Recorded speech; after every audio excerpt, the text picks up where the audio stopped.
Dans un monde rationnel, banal et prévisible, rien n'est aussi intriguant, rien n'est aussi fascinant et angoissant que le sentiment du mystère qui nous envahit lorsque nous faisons face à l'inconnu. En 1996, une famille se retrouve au cœur d'une incroyable histoire de meurtre. Mais que faire lorsque les victimes qui vous appellent à l'aide sont déjà mortes et que leur tortionnaire n'est qu'une ombre? En 1984, sur la foi des révélations d'un médium, des bénévoles découvrent le corps d'un enfant assassiné. Si vous aviez ce don, appelleriez-vous la police, sachant que seul le meurtrier peut connaître le lieu exact où repose sa victime? Un manuscrit vénitien du XIVe siècle relate une mission secrète en terre d'Amérique 100 ans avant sa découverte. Des Templiers traqués pour hérésie par le roi de France sont-ils venus au Canada pour y enterrer le Saint Graal? Le 16 novembre 1999, une adolescente de 16 ans, Julie Surprenant, descend d'un autobus à quelques pas de chez elle. Elle n'arrivera jamais à destination. Depuis, on s'interroge. Où est passée Julie? Ici, Michel Dumont. Ne manquez pas ces dossiers mystères.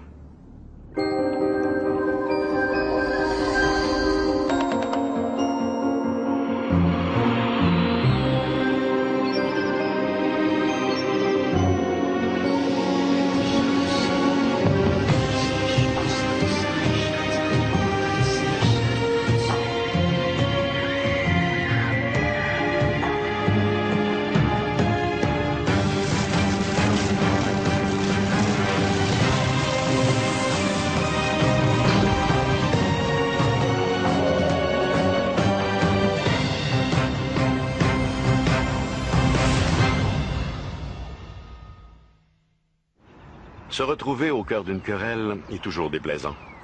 D'autant plus lorsque cette dispute ne nous concerne pas. L'idéal, bien sûr, c'est de calmer les deux parties sans prendre part au débat. Mais que faire lorsque les belligérants sont déjà tous décédés?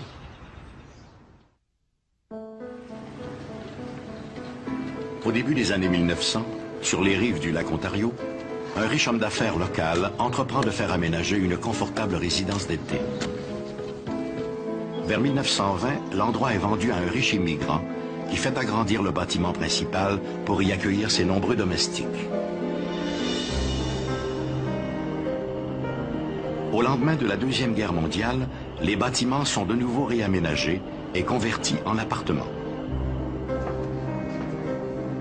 En 1995, l'un d'eux sera le théâtre d'un drame, point de départ d'une incroyable histoire de fantômes.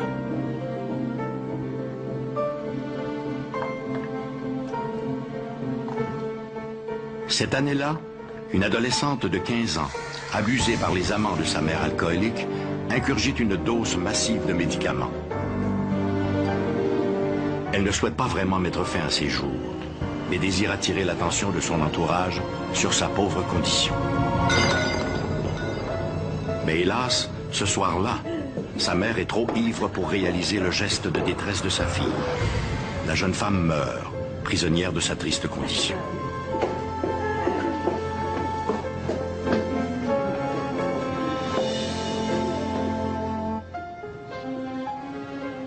L'année suivante, l'appartement est reloué à une famille de Toronto. Al, Kelly et leur petite-fille de 6 ans, Hayley. Le couple, jusque-là sans histoire, ne tarde pas à faire connaissance avec leur colocataire invisible.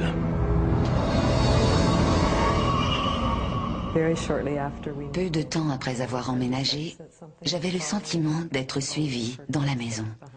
J'entendais toujours des pas derrière moi. Dans l'escalier, dans la cuisine, au deuxième, où que je sois, j'entendais des pas.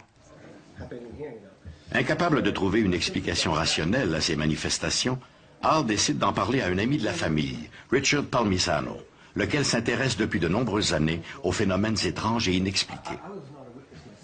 L'une des premières démarches de l'enquêteur est de placer dans la maison des magnétophones en marche, dans l'espoir d'enregistrer les échos de l'au-delà, appelés aussi EVP. Comment ça fonctionne, les EVP? EVP, c'est l'abréviation de phénomène de voix électronique. Quand une entité quelconque tente d'entrer en communication avec notre monde, il est possible de l'enregistrer à de très basses fréquences et il est possible d'amplifier ces fréquences de manière à les entendre. Nos premiers enregistrements indiquent clairement la présence d'une entité, une fille dans cette maison. À ces enregistrements et à ces éternelles portes et fenêtres qui s'ouvrent et se referment d'elles-mêmes, s'ajoutent bientôt d'autres manifestations, apportant quelques indices sur l'identité de cette présence invisible. Durant l'enquête, Al a suggéré d'étendre du talc dans la maison. Dans la chambre, nous avons étendu un pied de poudre d'un mur à l'autre et nous avons quitté la maison. À notre retour, nous avons découvert une seule empreinte au centre de la pièce, l'empreinte d'une botte Doc Martin. Plus tard, nous avons appris que la jeune fille décédée un an auparavant dans cette maison ne portait que des Doc Martin. Au départ, l'enquêteur Richard Palmisano avait conclu que cette présence était celle de l'adolescente décédée un an plus tôt. Mais voilà qu'à ces murmures et à ces empreintes s'ajoutent d'autres apparitions, dont celle beaucoup plus terrifiante d'une entité noire troublante.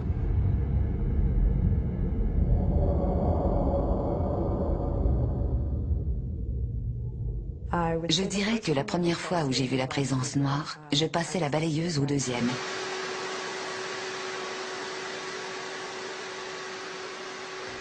Puis soudain, la balayeuse s'est arrêtée.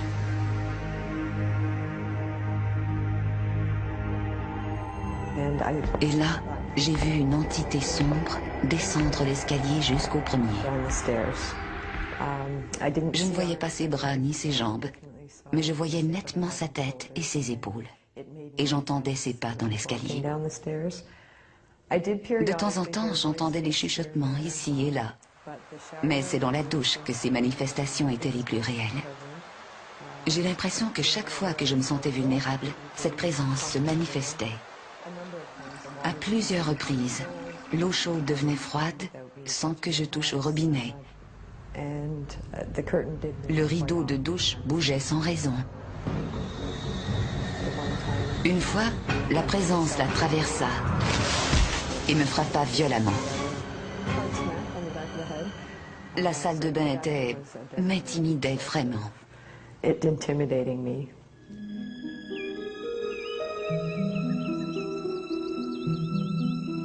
J'ai été tiré de mon sommeil.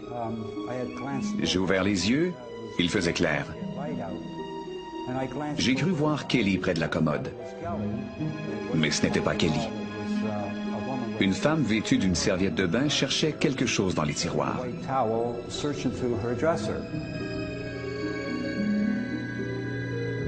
Intrigué par ces apparitions multiples, qui de toute évidence ne se limitent pas qu'à la seule adolescente décédée en 1995, Richard Palmisano décide d'enquêter sur le passé de la maison.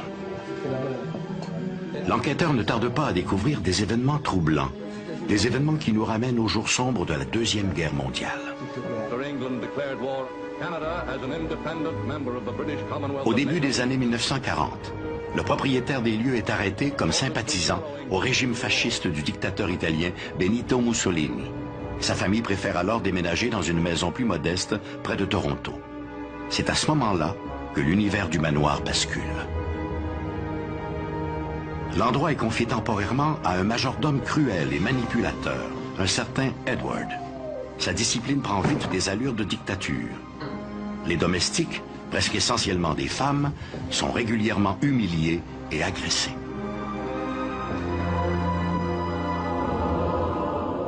Une atmosphère suffocante s'imprègne peu à peu dans toutes les pièces de la maison. À cette époque, Edward fait la connaissance d'un soi-disant docteur, pourchassé aux États-Unis pour des avortements illégaux. Ensemble, ils mettent sur pied une clinique clandestine à même la luxueuse propriété.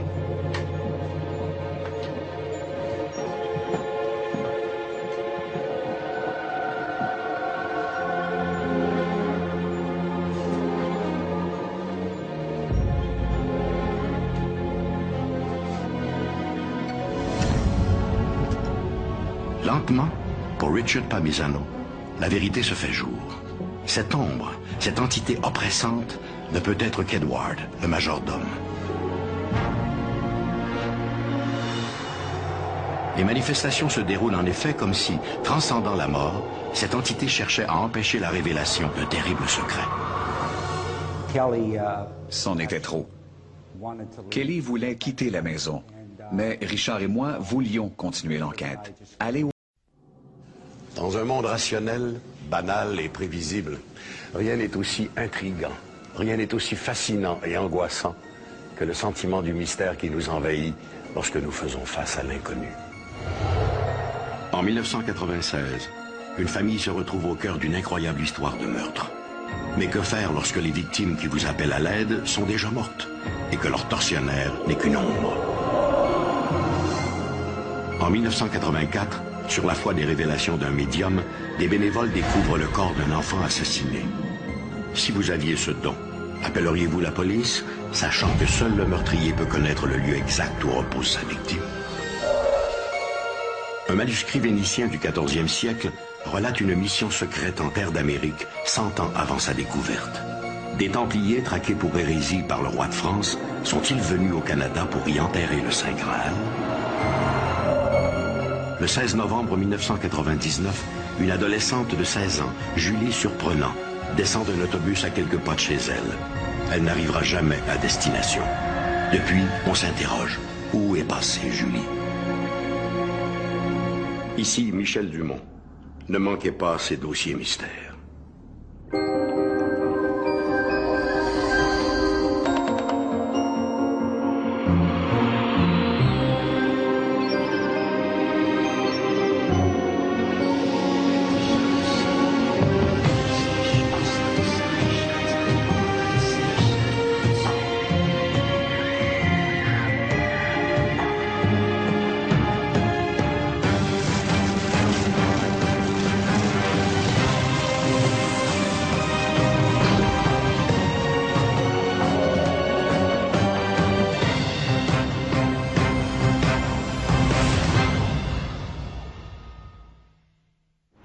Se retrouver au cœur d'une querelle est toujours déplaisant.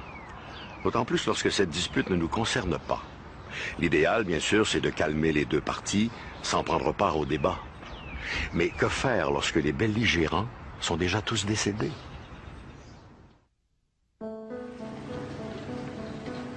Au début des années 1900, sur les rives du lac Ontario, un riche homme d'affaires local entreprend de faire aménager une confortable résidence d'été.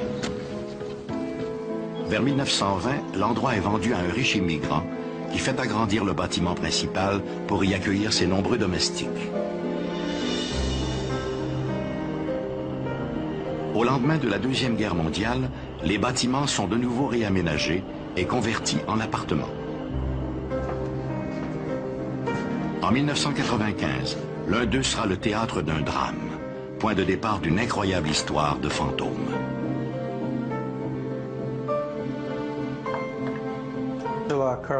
Angela Carlucci était une jeune servante de 19 ans.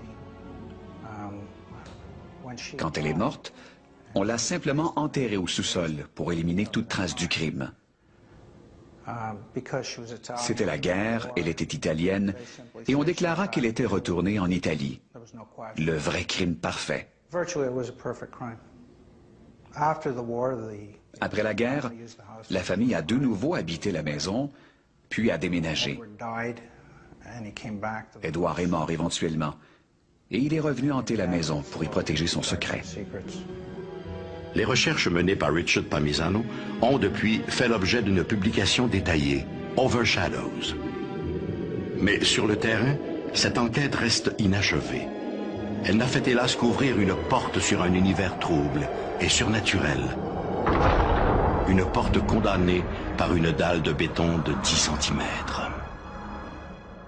Depuis l'enquête de Richard Palmisano, Al et sa famille ont déménagé. Quant aux fantômes de l'ancien manoir, qui sait s'ils sauront un jour s'affranchir de ces injustices dont ils continuent d'être les victimes, au-delà même de leur propre mort. Chaque année au Canada, plus de 60 000 enfants et adolescents disparaissent. Généralement, il s'agit de fugues ou d'un enlèvement par l'un des parents, et heureusement, dans la plupart des cas, les enfants sont retrouvés sains et saufs. Il y a, hélas, des cas dont le dénouement est dramatique, et parfois inattendu.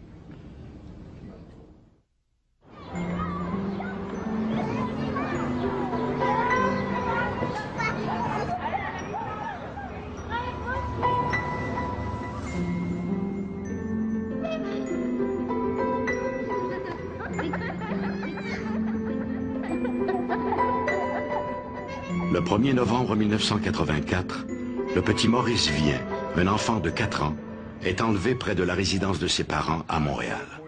Informés, les autorités mettent aussitôt en branle une importante opération de recherche. Avec les disparitions successives de Wilton Lubin et de Sébastien Métivier, des garçons âgés respectivement de 12 et 8 ans, le jeune Maurice Vien est apparemment le 3e enfant à être kidnappé le même jour dans la métropole. Même si rien ne permet encore de croire que ces 3 disparitions soient l'œuvre d'un seul et même ravisseur, les autorités ne négligent aucune piste. On ratisse tous les terrains vagues et les boisés des alentours. On visite tous les édifices abandonnés du quartier.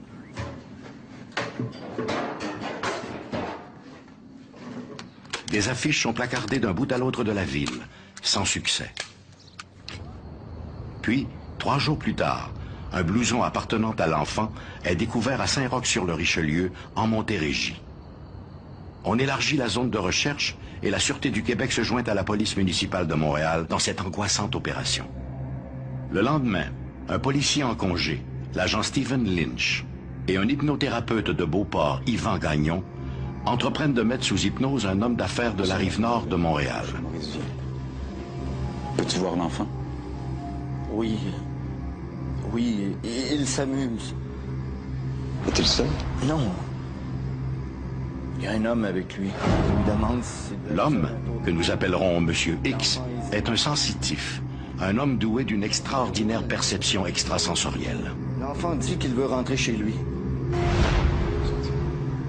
Il roule, il fait très noir. Sont-ils toujours à Montréal? Il faut dire que l'enthousiasme de l'hypnothérapeute est compréhensible. 1 an plus tôt, lors d'un exercice similaire, M. X avait été en mesure de fournir des informations pertinentes sur l'assassinat d'une fillette de 6 ans. Fort de cette première expérience avec M. X, Yvan Gagnon espère renouveler l'exploit. Pour les besoins de l'exercice, l'hypnothérapeute se concentre sur le sort du petit Maurice Vien. Non. Non, non. Ils ne sont plus sur l'autoroute. C'est une petite route de campagne très étroite. Ils traversent une voie ferrée. Il y a comme un chalet. Une cabane abandonnée, délabrée. Cette cabane, où est-elle? Je ne sais pas. Il lui dit qu'ils sont arrivés. Ils descendent. Il le force à le suivre. C'est noir. Terriblement noir. Oh, le salaud. Il le frappe. Il le déshabille, le salaud. C'est épouvantable. Mon Dieu.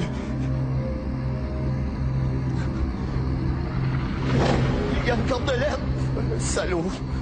Et si on vous montre une carte, pourriez-vous nous indiquer à quel endroit se trouve cette cabane? Je crois que oui.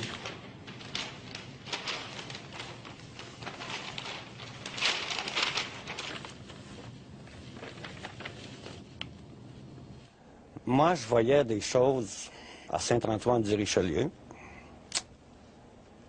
Des choses très, très, très brutales. Je voyais le corps de l'enfant. Je voyais la maison aussi. C'était épouvantable. C'était épouvantable à voir. Fait que je leur ai dit, faites une chose, parce que moi, je ne vais pas sur les lieux du crime jamais. Fait que j'ai dit, partez, rendez-vous là. Et puis, on m'a appelé durant l'après-midi pour me dire, là, nous sommes rendus à telle place. Allez, regarde, tournez là.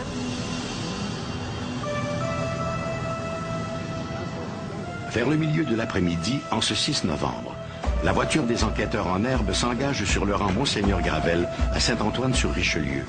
L'endroit semble prometteur.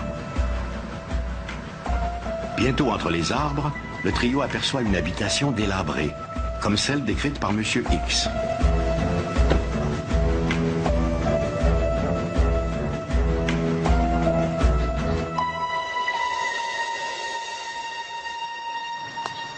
L'endroit est désert.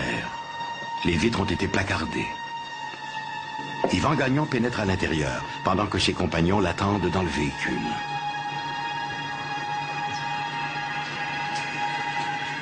L'intérieur est jonché de bouts de planches et de détritus. Puis, par une ouverture dans le plancher, Yvan Gagnon aperçoit le corps du petit Maurice Vien. L'enfant est bien là. Il gît face contre terre. Son corps présente des marques de violence.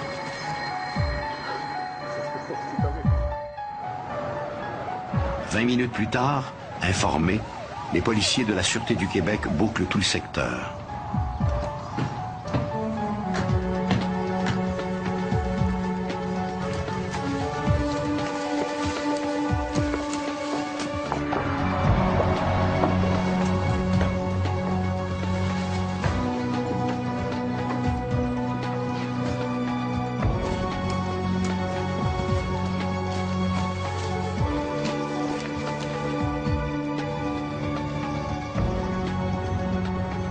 Loin d'être félicité pour ses efforts, le trio est conduit au quartier général de la Sûreté du Québec à Montréal, où il est sommé de s'expliquer sur les circonstances de leur triste découverte.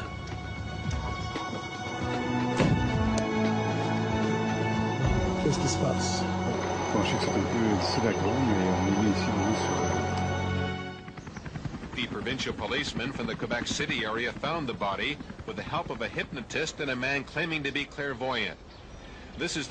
En soirée, informé par les médias de la découverte du corps du jeune Vien, M. X contacte de lui-même les autorités pour expliquer son rôle dans cette curieuse affaire. Et l'intention de la Sûreté du Québec était à savoir que j'allais craquer.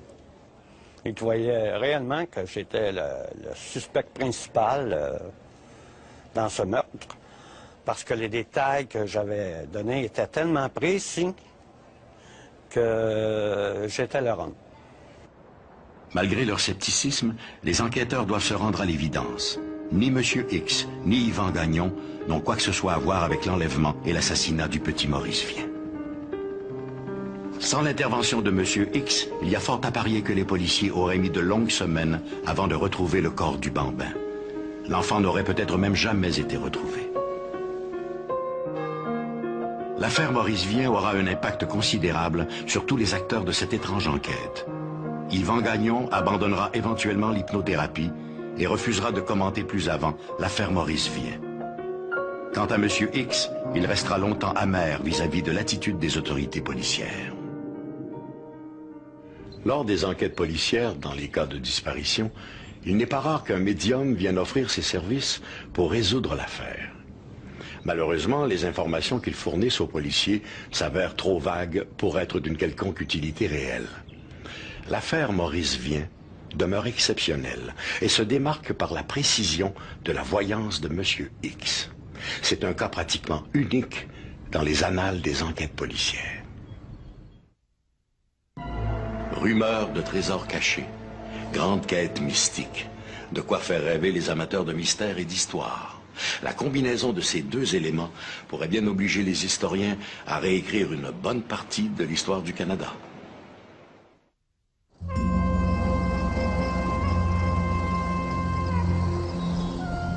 Dans la deuxième moitié du Moyen Âge, alors que la guerre opposant les forces chrétiennes à l'envahisseur musulman, les croisades, préoccupe toutes les têtes couronnées d'Occident, une milice se distingue parmi les troupes.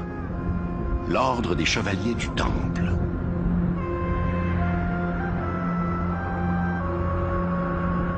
Créé en 1118 pour assurer la protection des pèlerins qui se rendent en Terre Sainte, l'ordre se révèle également une entreprise financière des plus rentables.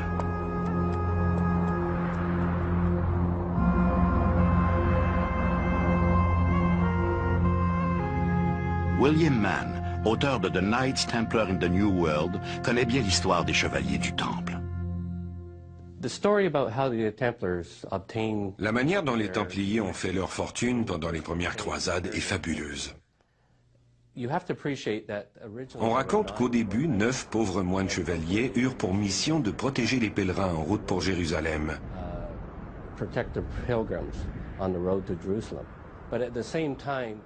Malgré leur pauvreté, ils étaient investis de formidables pouvoirs conférés par l'Église. Et l'Église leur permit d'habiter le temple de Salomon. D'où leur nom, les pauvres chevaliers du temple de Salomon. C'est sous le temple, dans les écuries souterraines, que les choses changèrent. La rumeur a voulu qu'en creusant sous les galeries, ils aient peut-être découvert le trésor de Salomon, c'est-à-dire les richesses incroyables du saccage de Jérusalem par les Romains. En France, la renommée des chevaliers du Temple a attiré plusieurs nobles, qui, en joignant l'ordre, devaient leur faire don de toute leur fortune.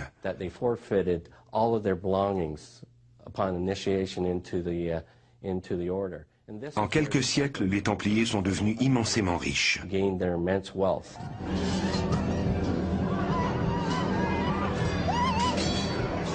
En 1291, la Terre Sainte tombe aux mains des musulmans.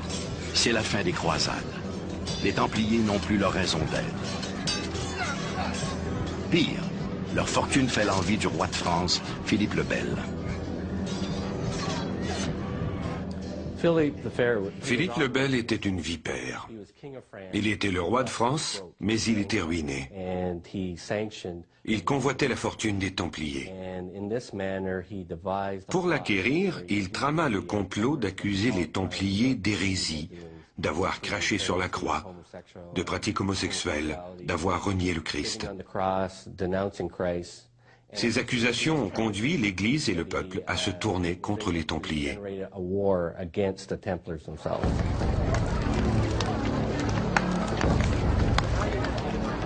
En mars 1314, Jacques de Molay, le dernier grand maître de l'ordre, est brûlé en place publique à Paris pour crime d'hérésie.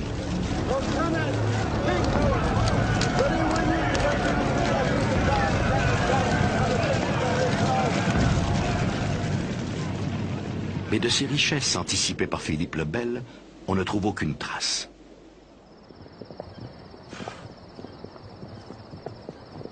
L'État met bien sûr la main sur les vastes domaines de l'ordre, mais tous les trésors fabuleux, tous les objets sacrés des Templiers ont disparu.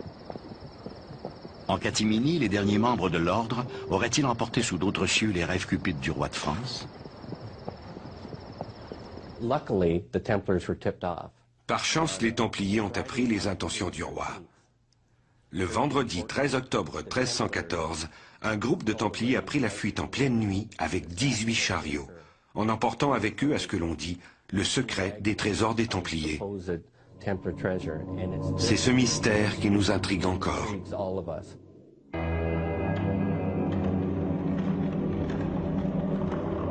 C'est ici que l'histoire glisse dans la légende. En 1558, paraît à Venise un étrange recueil composé de lettres et de cartes. À en croire son auteur, un certain Niccolò Zeno, deuxième du nom, ces documents sont des reproductions fidèles de documents écrits par deux de ses ancêtres décédés il y a plus de 150 ans, les frères Antonio et Niccolò Zeno.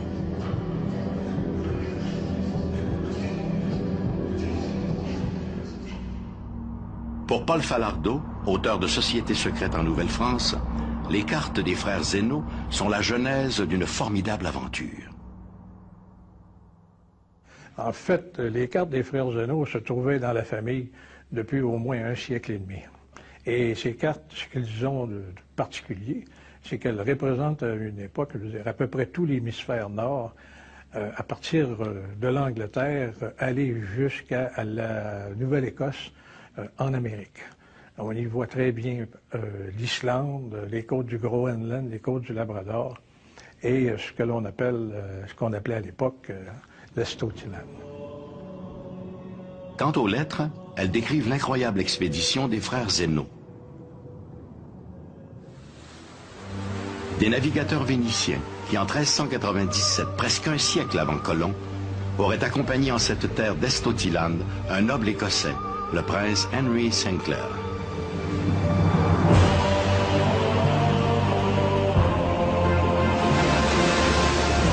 Parti des îles Orcades en Écosse, l'expédition Sinclair aurait gagné les côtes du Labrador contourner Terre-Neuve avant d'accoster en Nouvelle-Écosse. Mieux encore, Henry Sinclair aurait été accompagné des héritiers de l'ordre des Chevaliers du Temple. Le prince Henry Sinclair a relevé le défi de quitter les îles Orkney en Écosse pour conduire une flotte de 13 navires vénitiens ayant pour cargaison le trésor des Templiers et de les conduire jusqu'aux côtes de la Nouvelle-Écosse. À bord des vaisseaux, il y avait 500 chevaliers du Temple, leurs femmes et leurs enfants, mais aussi des colons et des moines, ce qui était indispensable pour qui désiraient établir une colonie permanente. Ces communautés de moines étaient les plus avancées à l'époque quant à leur savoir des techniques agricoles.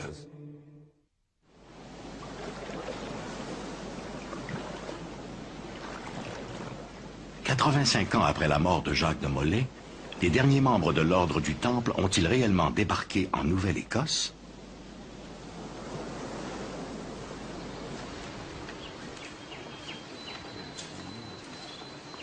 Que cherchaient-ils? Et qui était ce mystérieux Henry Sinclair? Rory Sinclair appartient à la branche canadienne de la famille Sinclair. Nous sommes fiers de compter dans notre famille un ancêtre si important en regard de l'histoire. Henry Sinclair était non seulement un politicien habile, mais également un aventurier intrépide, dont la bravoure l'a conduit à toucher les côtes de l'Amérique, mais non pas dans un but de conquérant. Il aurait déclaré, en terre d'Amérique, « Montrez-moi ce que vous savez, je vous montrerai ce que nous savons. Apprenons-nous mutuellement, comme des frères. »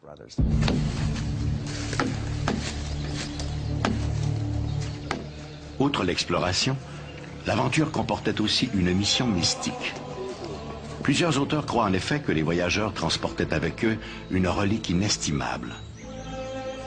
Pouvait-il s'agir du Saint Graal, de l'Arche d'Alliance, des trésors de Constantinople, ou d'un secret encore plus menaçant contre la puissance de l'Église de Rome? Quand les gens me demandent quel était le trésor d'Henry Sinclair, quel était le trésor des Templiers, je réponds à ceux qui croient à l'existence d'un trésor matériel que le Graal est un trésor à plusieurs dimensions. Ça peut être la coupe du Saint Graal dans laquelle le Christ a bu. Ça peut être les restes des richesses pillées à Jérusalem par les Romains en 70 après Jésus-Christ. Ou encore, il peut s'agir des trésors pillés pendant les croisades.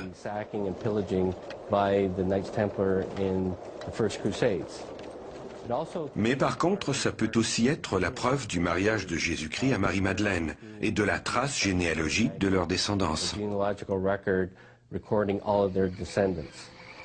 Cette extraordinaire relique, quelle qu'elle soit, les Templiers sont déterminés à la soustraire aux infidèles.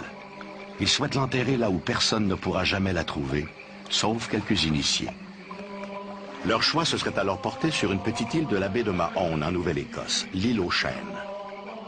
Mettant à profit leur extraordinaire connaissance d'ingénierie, les Templiers vont enfouir la précieuse relique tout au fond d'un incroyable puits artificiel. Ce puits passera dans l'histoire sous le nom de Money Pit, le puits de l'argent. Découvert à la fin du XVIIIe siècle par 3 jeunes aventuriers explorant l'île aux Chênes, le puits de l'argent d'un diamètre de 5 mètres est particulièrement profond.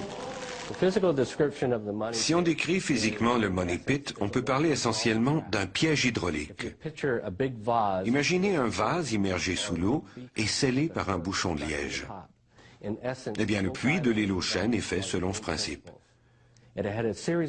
Une série de canalisations souterraines étanches mènent au puits à partir des baies autour de l'île aux Chênes.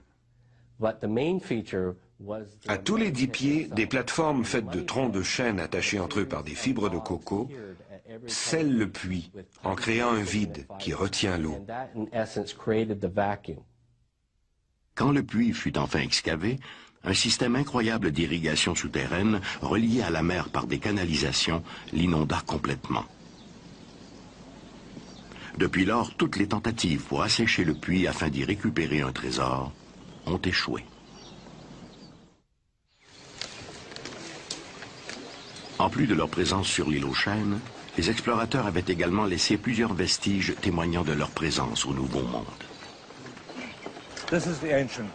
Ce canon vénitien retiré des eaux du port de Louisbourg prouve sans l'ombre d'un doute que le prince Henry Sinclair est venu ici accompagné des navigateurs vénitiens. C'est ce type de canon que Carlo Zeno utilisait. Il prouve le récit de Carlo Zeno. Ce canon change l'histoire de la découverte du Nouveau Monde. Un capitaine vénitien est venu ici avec un prince écossais, une centaine d'années avant Christophe Colomb. Une autre preuve a récemment été découverte à Westford, près de Boston. Il s'agit d'une effigie gravée dans le roc représentant Sir James Gunn, qui était le bras droit du prince Henry Sinclair. Outre l'aventure de l'île aux Chênes, la légende veut que le prince Henry Sinclair et ses compagnons aient fraternisé avec les Amérindiens Micmac, leur inspirant de nombreuses légendes. Un siècle avant la découverte de l'Amérique par Christophe Colomb, le prince Henry Sinclair et les survivants de l'Ordre du Temple ont-ils débarqué en Nouvelle-Écosse? L'île aux Chênes dans la baie de Mahone abrite-t-elle le légendaire trésor des Templiers? Le Saint Graal a-t-il été caché en terre canadienne? A priori, cette légendaire épopée semble invraisemblable. A priori. Par définition, une disparition est toujours un peu énigmatique. Face à l'incompréhensible, les proches s'interrogent. Où est l'être cher? Que s'est-il passé? Est-il toujours en vie? C'est exactement les questions que se pose depuis des années la famille d'une adolescente de Terrebonne, sur la rive nord de Montréal. Le mardi 16 novembre 1999, vers 20h30, Julie Surprenant, une adolescente de 16 ans, quitte le centre jeunesse du boulevard Hauteville à Terrebonne. L'organisme communautaire est le point de rencontre de nombreux jeunes de la région.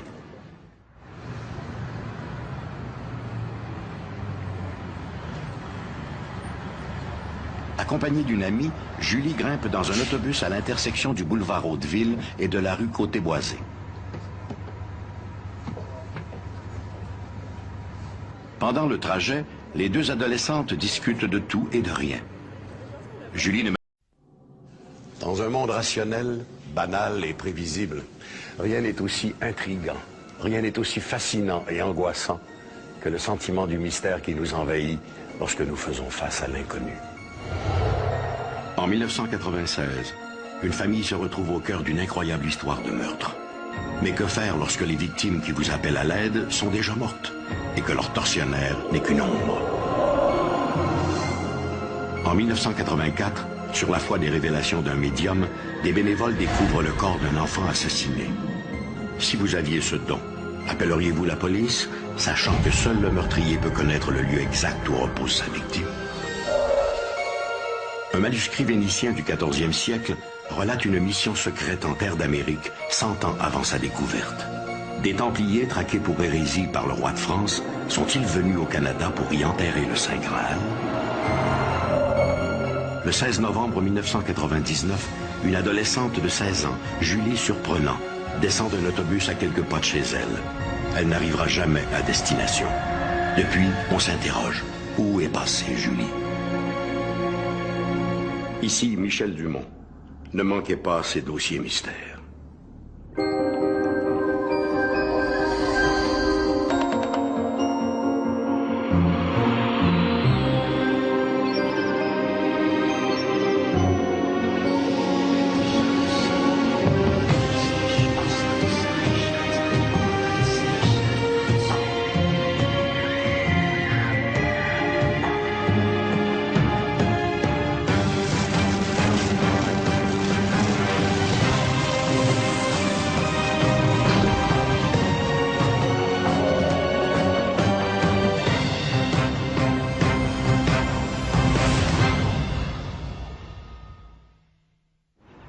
Se retrouver au cœur d'une querelle est toujours déplaisant.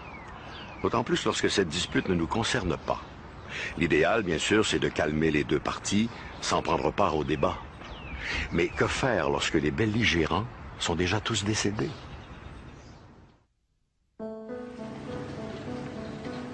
Au début des années 1900, sur les rives du lac Ontario, un riche homme d'affaires local entreprend de faire aménager une confortable résidence d'été. Vers 1920, l'endroit est vendu à un riche immigrant qui fait agrandir le bâtiment principal pour y accueillir ses nombreux domestiques. Au lendemain de la Deuxième Guerre mondiale, les bâtiments sont de nouveau réaménagés et convertis en appartements. En 1995, l'un d'eux sera le théâtre d'un drame, point de départ d'une incroyable histoire de fantômes. Ils ont vu tout ce qui entourait la façon que Julie est débarquée de l'autobus et vers où elle se dirigeait. La Sûreté du Québec lance bientôt un appel au public. 2 hommes auraient été vus près de l'abribus au moment de la disparition de Julie. 8 personnes sur 13 qui étaient dans l'autobus ont contacté la Sûreté du Québec et avec leur témoignage ainsi que le chauffeur d'autobus, à ce moment-là, on était en mesure d'établir qu'il y avait possiblement 2 personnes. Une personne qui était à l'arrêt d'autobus même et une autre personne qui était un petit peu plus loin. À ce moment-là, on avait des éléments qui nous permettent de croire que ces 2 personnes-là étaient des témoins qui auraient pu voir qu'est-ce qui s'était produit ou les déplacements de Julie. Donc, ces 2 personnes-là étaient recherchées en tant que témoins. Les témoignages arrivent de tout azimut. Un automobiliste, par exemple, rapporte avoir vu Julie plusieurs heures après sa disparition. À en croire son témoignage, le lendemain du drame, il aurait croisé à 2 reprises une camionnette blanche aux manœuvres louches. Une première fois sur le pont de Terrebonne et quelques minutes plus tard sur un terrain vague.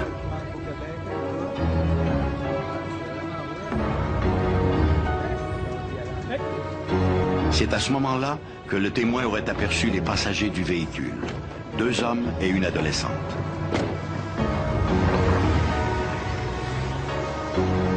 Cette jeune femme est-elle Julie Surprenant? Dans ce genre d'affaires, la frontière est parfois ténue entre ce que les gens ont vu et ce qu'ils croient avoir vu. Dans le cas de Julie Surprenant, c'était un impact médiatique incroyable. Je ne pense pas qu'il y a personne au Québec qui ne sache pas qui est Julie Surprenant. La Sûreté du Québec, on a reçu de plus de 1500 appels du public pour toutes sortes d'informations. L'information sur des suspects potentiels, informations sur des déplacements possibles. Toutes ces informations-là ont été vérifiées, écartées pour certaines, d'autres ont été validées. Donc, tout ceci mis ensemble avec la contribution du public, avec les enquêteurs de la Sûreté du Québec, avec tous les moyens technologiques et physiques que l'on a, hélicoptères, maîtres de chiens, les recherches en forêt que l'on a fait dans les boisés aux alentours. Malheureusement, on n'est pas en mesure aujourd'hui de savoir exactement qu'est-ce qui s'est passé avec Julie Surprenant.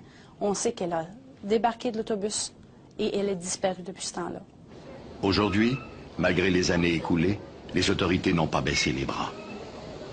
On a à cœur cette enquête-là. Les enquêteurs ont encore sa photo sur leur bureau, puis à tous les jours, ils la voient sur leur bureau. On veut solutionner cette enquête-là.